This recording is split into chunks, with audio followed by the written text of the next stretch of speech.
Ito na ang pinakakaantay ng lahat. Senador Tito Soto, Senate President, sisibakid na sa pagka-Senate President na visit na ang mga kapwa senador. Kasi naman itong si Tito Soto, kinakalaban ng Korte Suprema, ayaw sundin kung ano ang naging desisyon sa pagbasura ng impeachment ni Sara Duterte. So ngayon mga kababayan, sabi ni Malu Tiquia, isang political analyst, strategist, magkakaroon ba tayo ng kauna-unahang babaeng Senate President? Nako mga kababayan, i-check po natin ang balitang ito.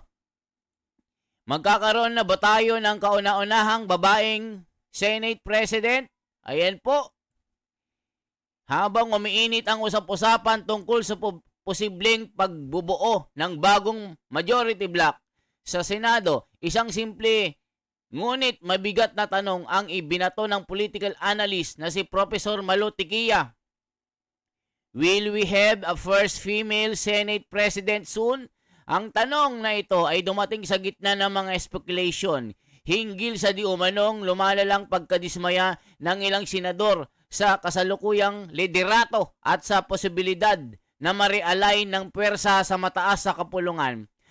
Bagamat wala pang opisyal na pahayag mula sa Senado, ang tanong ni Tiquia ay magbubukas ng bagong anggulo sa diskusyon. Hindi lamang kung sino ang may hawak na numero, kundi kung ano ang uri ng pamumuno ang maaring umusbong kung magbabago ang balanse ng kapangyarihan. Sa kasaysayan ng Pilipinas, wala pang babaeng Senate President. Kaya ang tanong ay hindi lang usaping politikal, kundi usaping historical at simboliko. Pinapahiwatig nito ang posibilidad ng bagong direksyon sa pamumuno. Nako mga kababayan ko, matindi po itong pasabog na ito. Ito po, talagang makukudita na itong si Ping Lacson or Ping Lacson tuloy. Itong si Tito Soto. Hala ka. So i-check po natin ang pasabog po ni General Macañas dito. Ito po mga kababayan. Nakakagulat po ito. Yari na mga kababayan ko. Ito po ang pasabog. Magugulat kayo. Magkakaroon na ba ng kauna-unahan na Senate President? Nako po. Yari. Nako, Tito Soto. Yari na. Yari si Tito Soto dito, mga kababayan. Sa sobrang galing kasi. Yumabang at lumaki ang ulo. Kaya ngayon, gusto nang palitan ng mga kapwa senador. Isipin nyo, sa sobrang galing niya, gusto niyang palitan ng saligang batas, mga kababayan. O ngayon po, ito po si General Macañas. Panoorin po natin mga kababayan. Ito po ang balita. Anong masasabi ni General Macañas dito? Marisiga ba? Soto kawawa, maugong na balita. Mga senador, galit na. Ikokodeta na. Si Iskul Bukol. Halaka, totoo kaya ito? Mga kaibigan, good news po ito sa mga kapwa ko DDS. Bad news para sa mga loyalist, mga kakampings. Ito, post ni Rob Rances. Umuugong ang balita na may mabubuong bagong majority block sa Senado ngayong Lunes. Ayan, Sabado ngayon, ano? Sa Lunes. Bunsod ng lumalalang dismaya ng ilang senador sa liderato ni Senate President Tito Soto. Sabi ko sa inyo, nadidismaya na ang mga tao dito sa pamumuno ni Senate President Itbulaga, Tito Soto. Kasi naman isipin nyo, galit na galit siya sa Korte Suprema. Pinagre-retiro ba naman ang mga hurado, mga justices? Na bakit daw pinapakialaman ang konstitusyon? Bakit daw pinakailaman nila? At bakit ibinasura ang impeachment laban kay Sara? Parang pinapalabas ni Tito Soto na mas magaling siya sa mga hurado, sa mga hukom ng Korte Suprema ng Pilipinas. Hindi ba alam ni Tito Soto na ang Korte Suprema is the final arbiter? Yan ang magiging batas sa lipunan ng Pilipinas. Ano man ang kanyang pasya, ano man ang kanyang gawin, either you like it or not, you have to follow the law. If not, pwede kang direct or indirect contempt dito dahil hindi mo sinusunod ang sinasabi ng Korte Suprema. Tapos sasabihin mo, papalitan na ang konstitusyon. Kung kaya palang gawin ng Korte Suprema na baguhin ang konstitusyon, itong saligang batas, mga kababayan, konstitusyon, ang hirap bigkasin palitan na natin. Sasabihan ko yung Kongreso, madaliin ang tsa-tsa. Binababoy ng Korte Suprema ang saligang batas. Tayo nang gagawa niyan. Magretiro na ang mga Korte Suprema. Isipin nyo, mga kababayan, hindi nirespeto, binastos pa ang mga hukom. Sino ka, Tito Soto? Yan ang sabi ng mga tao. Kaya ngayon, mga kababayan, pati kapwa senador, nabibwisit na kay Tito Soto sa sobrang kayabangan. Yan ang sabi ng mga komento. Ito po, ni si General Macañas. Okay. So, inilagay dito, 19 ang majority block, 5 na lang ang minority, yung grupo ni Soto. Unahin natin ang minority. Ayan, mga kababayan, wait lang pakita natin itong picture na ito para po maganda ang usapan. I-check po natin, mga kababayan, para makita nyo po ito. Ito po, mga kababayan ko. Naku, magugulat kayo dito. Talagang itong si Tito Soto, feeling abogado kahit hindi naman. Naku po. Ito po, mga kababayan, para makita nyo, para maganda ang discussion natin. Ayan, ito ang pasabog ni Malutikia mga kababayan ko Ayan, yan si si Malutikia. Ayan, nabwisit na rin si Lacson dito kay Tito Soto. Nabwisit na rin si Lacson kay Tito Soto. Kasi sabi ni ni Lacson, whether you like it or not, you must follow the Supreme Court, 'di ba? O ito po, mga kababayan, panoorin niyo po. Yung talunan. Tito Soto, Ping Lacson. Work today is broken. Every day, people... Ayan, kita nyo po, mga kababayan. Nako po, mga talunan po ito. Yari. Ano na? Ang gagawin ng mga school bukol na ito, mag-iiba na ng direksyon ng Blue Ribbon Committee. Mga kababayan, mapapalitan na si Tito Soto. Mas maganda nga, balik si Cayetano na lang, tas palitan itong si Pinky, si Senador Marcoleta ulit, para makita ang laban dito. Nako, ituloy pa natin ito.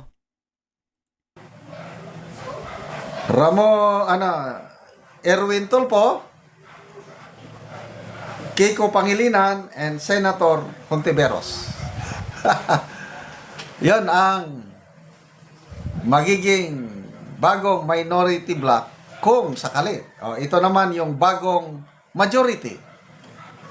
Senator Aquino, Senator Alan Peter Cayetano, Senator Jingo Estrada, Senator Amy Marcos, Senator Robin Hood Padilla, Senator Mark Villar, Bato de la Rosa, Pia Cayetano, Sherwin Gatchalian, Lito Lapid, Rafi Tulfo, Joel Villanueva, Bongo, JB Ejercito, Rodante Marcoleta, Loren Ligarda, Camille Villar, and Migs. Kita nyo, mga kababayan? So, anong sinasabi ng mga tao dito? Ito po ang sabi ng mga tao. Naku, magugulat po kayo, mga kababayan ko. Ito ang sabi ng mga tao dito. Naku po. Nakakagulat po ito. Ayan, no? Very good. Matanggal mga mayayabang at sobrang tatalino. Di naman abogado. Mga anay sa lipunan ito. Mga anay ng Senado. Papalitan na mga. Nako po mga kababayan. Sana naman dahil mas marami ang matalino at mahusay sa Senado. Nakakahiya. Dapat palitan na ang SP na dala ng kahihiyan sa Senado. Ginawang itbulagaan. Pati ba naman Korte Suprema, lalabanan niya, ano siya, abogado? Supreme Court ba siya? Super Supreme Court? Don't trust JB Ejercito, Aquino, Gatchalian, Tulfo Brothers, and Lebiste. Dapat, city please don't vote this senador forever. Thank you Lord kung magkakatotoo na mapalitan ang liderato ng Senado. Ipagdasal natin, mga kababayan, God bless us all. Siguro kung isa ako sa mga anak o apo ni Tito Soto, magtatago na lang ako dahil sa kahihiyan pinaggagawa niya. Palitan na si Soto at ipalit si Senator Marcoleta bilang SP. Ayan, gusto na maging si Senador Marcoleta pa rin ang maging Senate Blue Ribbon Committee Chairman.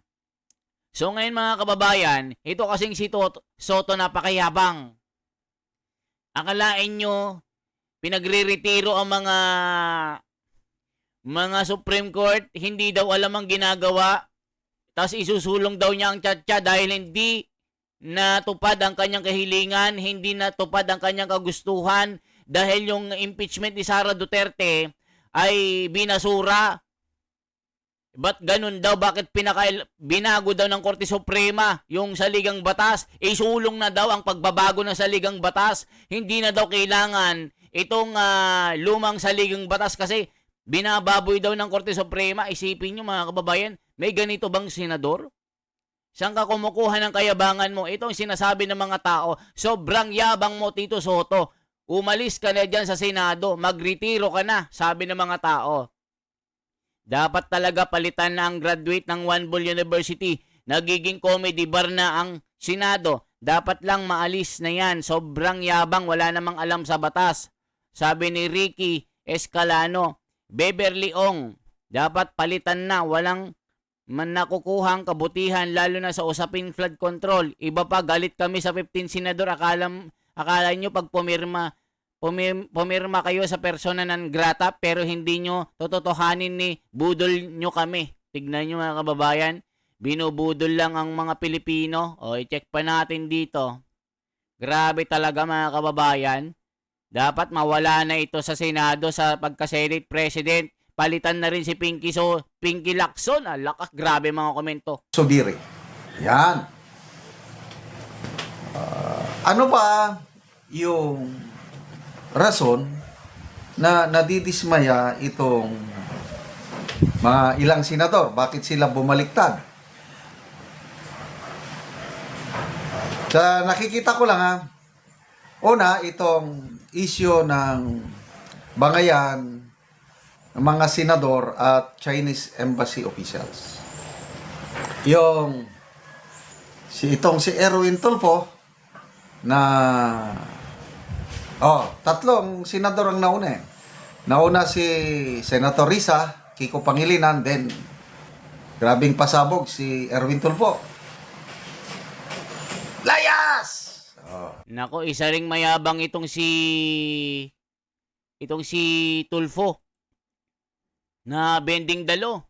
Wala namang alam sa batas. Banat ang banat. Porque ba pumirma kayo ng persona non grata sa mga opisyal ng China Embassy? Ay papanigan na kayo ng taong bayan? Hindi nyo naman totohanin parang flood control? Bending dalo? Binubudol nyo mga Pilipino? Tapang-tapangan kayo? Nagtatatapang-tapangan kayo, kunwari, pero tunay na issue sa blood control, mga magnanakaw, di nyo pinapakulong. Ano kayo, hilo? Kita nyo mga kababayan ng mga ito, nang bubudol na naman, sabi ng mga tao. Marisi ka ba? Soto kawawa. Maugong na balita, senador. Magkokodeta na para palayasin itong dalawang ito. Isipin nyo, wala kasi nangyayari eh. Isipin nyo itong si Tito Soto nagmamagaling. Akala mo, Korte Suprema, ano yon? Nag-aral ka ba ng abogasya? Ang mga yan, nag-aral ng dekada-dekada. Inubos ang utak sa kakabasa ng libro para para lang ma-interpret ang batas, tapos ikaw hindi nag-aral, One Bull University, tapos sasabihin mo, walang kwenta ang Korte Suprema, sino ka? Sabi ng mga tao, hayari si Tito Soto dito. Nagmamagaling yan, ikokudita ka tuloy. Talaga naman. Tapos yung balita, hapon ba yon na tinanggal si Senator Amy as chairperson ng Foreign Relations Committee at ang inilagay itong baguhan, bagito, walang experience sa foreign relations na si Erwin Tulfo. Yung plano, si Senator Soto ang nagsimula nito na pinag-aralan nilang ideklara na persona na non grata ang Chinese diplomats.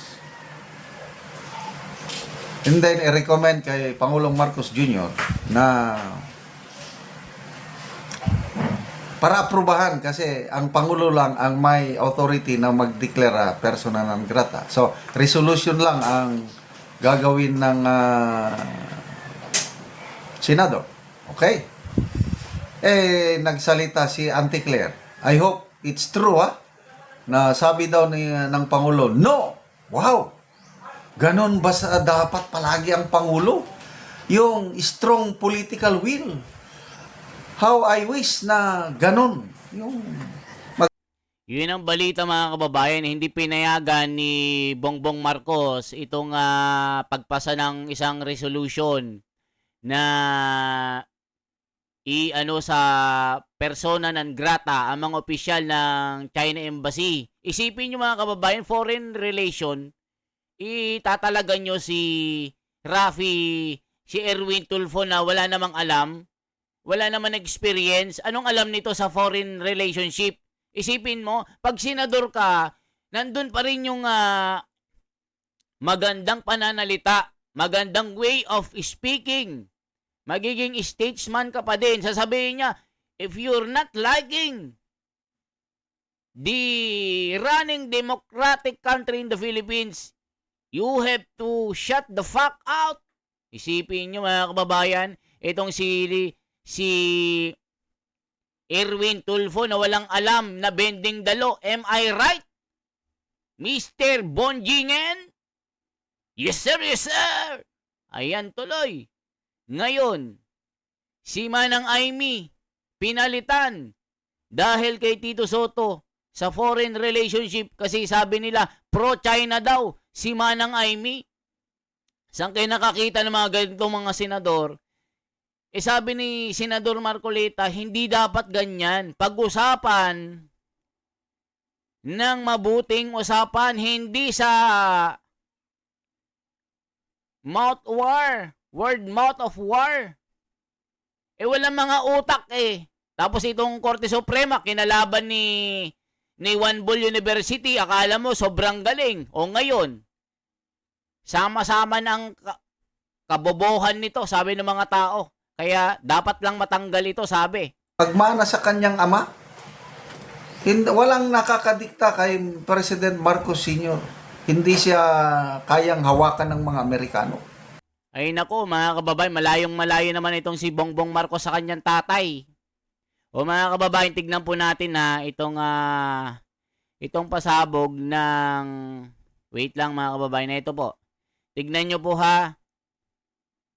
Ito po yun, maraming mga sumasabog sa social media. Ito po. Ayan, sabi nyo, mga kababayan, ayan palitan na natin, ayan mga kababayan sabi dito, palitan na natin konstitusyon, baguhin na natin. Ito grabe si Tito Soto. Or mag-aantay tayo ng dekada. Bakit? Kailangan na ma-retire na muna tong mga Supreme Court Justices na to para mabago kaisipan. Kasi unanimous, wala man lang dissenting opinion, wala man lang opinion. Isipin nyo mga kababayan, saan ka nakakita ng isang Senate President? Binababoy mo ang Korte Suprema, sasabihin mo, wala man lang dissenting opinion? Kita nyo po dito mga kababayan. Sabi ni Tito Soto dito, basahin po natin ng maliwanag ha. Nako mga kababayan, manggigigil kayo dito.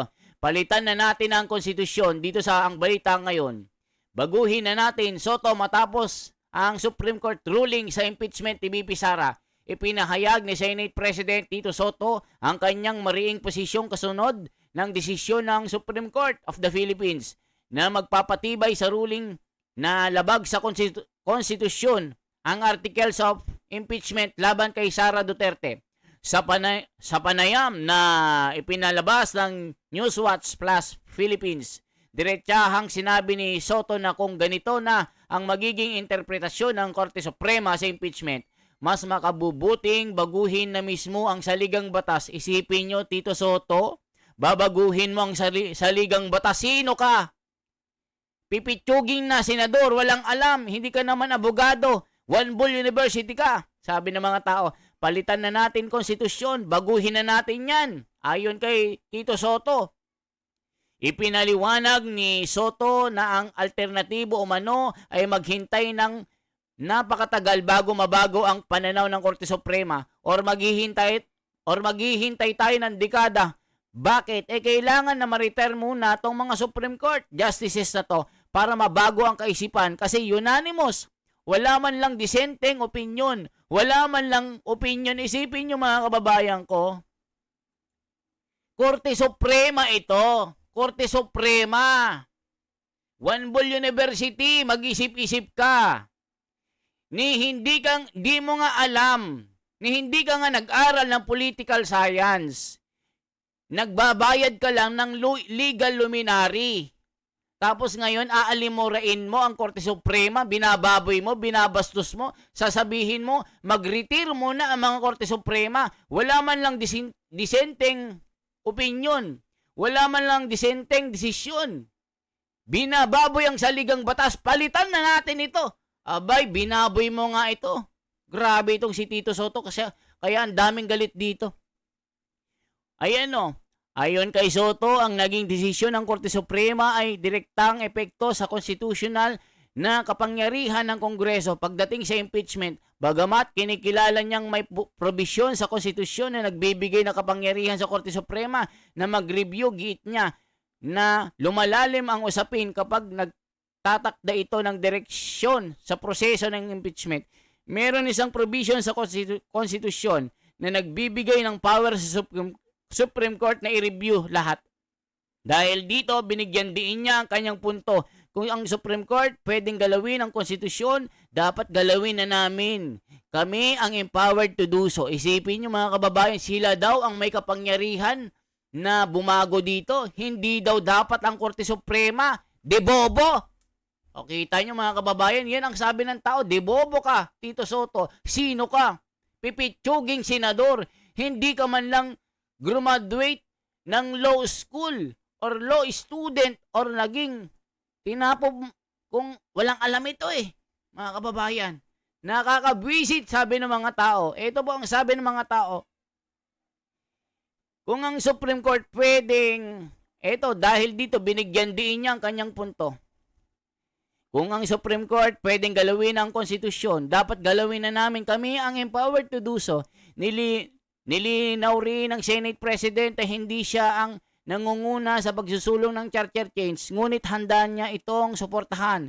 Kung iyon ang magiging hakbang ng Kongreso, I will not push, I will support. Dagdag pa niya, kung hindi gagalaw ang Kongreso, hindi rin umano siya pabor sa agarang Constitutional Assembly dahil sa kasalukuyang sitwasyon bukas na siya sa usapin. Para kay Soto, ang isyo ay hindi lamang tungkol sa impeachment laban kay BP Sara Duterte kung hindi sa pangmatagalang epekto ng interpretasyon ng Korte Suprema sa balanse ng kapangyarihan ng pamahalaan na anya'y maaari pang makapekto sa ibang sektor. Naku po. Kaya pala mga kababayan kita nyo. Sabi naman ni Hontiveros naniniwalang